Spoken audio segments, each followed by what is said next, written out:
Hi, I'm Cecily Cullen. I'm the Managing Director and Curator at the Center for Visual Art. We are thrilled to have this exhibition, Under the Guillotine, James Gilray and Contemporary Counterparts, opening on December 18th. It's an unusual exhibition for the Center for Visual Art.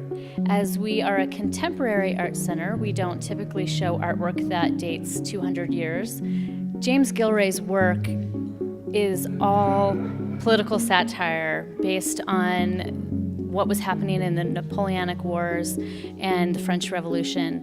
And looking through these cartoons, we see so many similarities to things that are happening today that we just felt like this was an exception worth making. James Gilray's work is so relevant today in what's happening in our political environment. And going into a campaign year, it's all the more so. To further make that point, we've invited 3 contemporary artists to contribute work to the exhibition. Molly Crabapple is a managing editor for Vice magazine and has done several pieces on political situations surrounding Syria, Donald Trump, and other issues. Chris Dacre is another artist we've invited, and his work is based on his experience in the U.S. military. He is targeting recruitment techniques aimed at children. And then our final artist is Deb Sokolow, and she's a Chicago-based artist who has work in the exhibition that is looking at conspiracy theories at Denver International Airport and some campaign strategies of a fictional political candidate. I have one of the largest collections of fine prints in the area.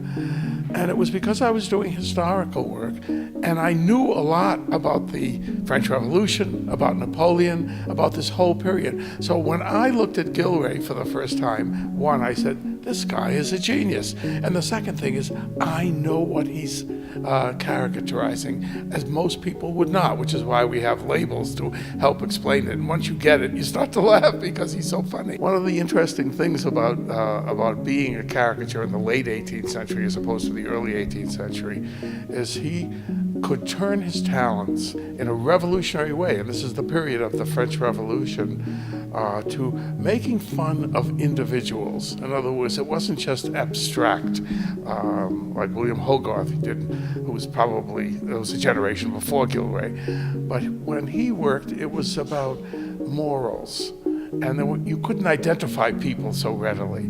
Gilray said, to hell with that. We're going to go after individuals, and we're going to call them out in caricature because from his dark view of the world, people were filled with pretense, and they were filled with themselves, and they were arrogant. And much of his fury is directed at the upper classes, in particular the royal family, and most importantly, Napoleon on that. But he also made fun of people who were revolutionaries and everybody else. He was an equal opportunity insulter. He, in effect, was the great artist of human foibles. And people say, well, you're caricaturizing the human race. But you know, most artists spend a great deal of time idealizing people.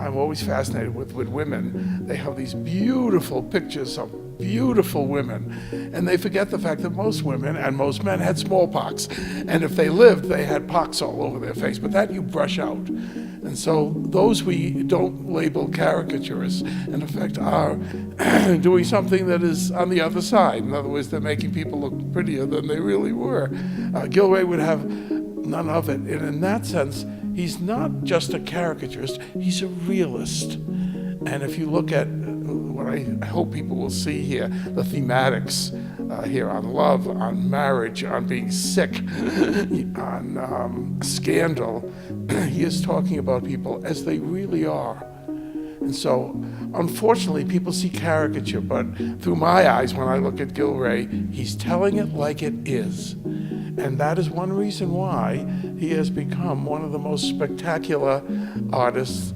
today. I mean, his reputation has gone up enormously because people can look at Gilray and laugh with him and understand that we are all human. I come at it as a historian working at that time in the British Museum, doing research. Now it's separated, it's called the British Library. And then going into a print store, which doesn't exist anymore, and looking at this and understanding it much like you would see a caricature of Donald Trump. right, or any of the other people running for president, and laugh, because it's your time. And one of the glorious things about Gilray, who was wonderful for teaching, is you can transport people on a magic carpet back 200 years. And once they understand what's going on, they can laugh as people in the 18th century laughed when they encountered Gilray, who was the rage. People collected him from the minute he started working because he was obviously doing something extraordinary.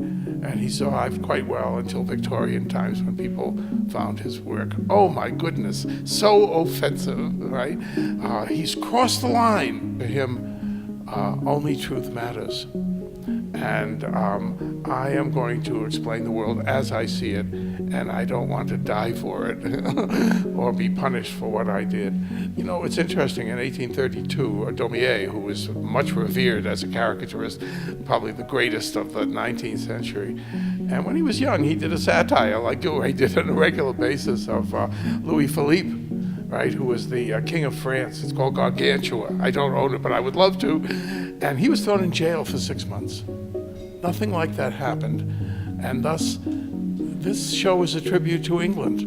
And it's a tribute to freedom of speech and about how deadly it is when you censor people and cut them off from creatively examining society. And unfortunately, we are in an age where a lot of people who are much too easily offended, right, by, in effect, things, and I know this because it's going on all over the world, and I don't think Gilray in the current environment would have lasted very long. And so, in effect, Gilray is a tribute, and he stands for something which I could call in praise of free speech and freedom of expression. And he could never have done it except he was lucky enough to have been born in England at a time when society, in effect, accepted what he was doing. The censorship comes later, and of course also before. It's a little mirror into what freedom really means, and I love that. I wish the world was more like that than it really is, you know. And so that's what it's about. And, when I take people through the show, I've got 4 or 5 pieces. I want to explain and show them what he's doing and why he would get in deep trouble if he tried to do this today.